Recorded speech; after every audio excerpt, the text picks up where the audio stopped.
We were preparing lunch and Sammy was playing with the dogs and he passed by me and said, "Mom, can you make me some juice?" I did. He passed by me and after 5 minutes the dog came back all wet. At that moment it was very clear to me that something had happened to Samuel. However, I did not go towards the dog. I did not want to believe that something could be happening at that moment. I was in the kitchen. I went into the hallway to the bedrooms. I started calling and the Lord spoke very clearly in my heart.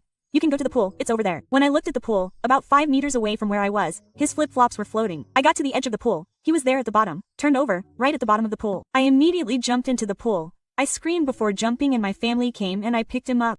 And then I got out of the water and my son was dead. Yes, his belly was already very deep. His gray eyes were already open. His jaw, right here, was already very deep. His jaw was locked. Well, we couldn't open his little mouth. And then the Lord spoke to me.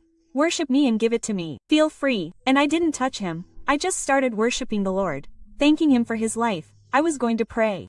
And then the people who were around him, guided by Samu, started to give him first aid and he wouldn't come back. And I cried a lot.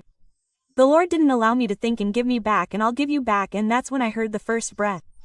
And then I started to minister life to Samuel. Bring Samuel back to me and I started to call for him. "Son, mommy is here. Mommy is here." Calling him, and he had difficulty breathing and would come back and stop.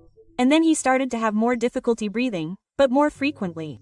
But he started screaming a lot until he got to the hospital. When he got there, he kept screaming a lot, right? Then they gave him strong medication, and he slept for 3 hours. When he woke up, he said, "Don't touch him, let him go down. Let him walk or talk and we'll see what happened." Then he got up and said, "Mom, what am I doing in the hospital?" I said, "Son, you're a little sick and mommy brought you, but everything's fine." Then he got up, got out of bed, went to the bathroom, peed, came back, sat down and said, "Mom, did you know that I drowned?" "I knew, son. Mommy brought you to the hospital because there was a little sore in your lung. You're going to take the medicine and everything will be fine." He said, "I was waiting for you in the water. It took you a long time to get me." He said, "But it's okay, because while you weren't here, I was talking to Jesus. He stayed with me the whole time.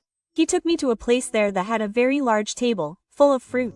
But I only ate bananas and apples because I didn't like the others. Did you know that he resurrected me? Did you know that Jesus' face shines so brightly? Because I couldn't look at him. I kept walking around with him, but I couldn't look at his face. And so, my life was different after that. It was different with Samuel. It was different with the Lord. You know, I have no way of doubting the existence of God.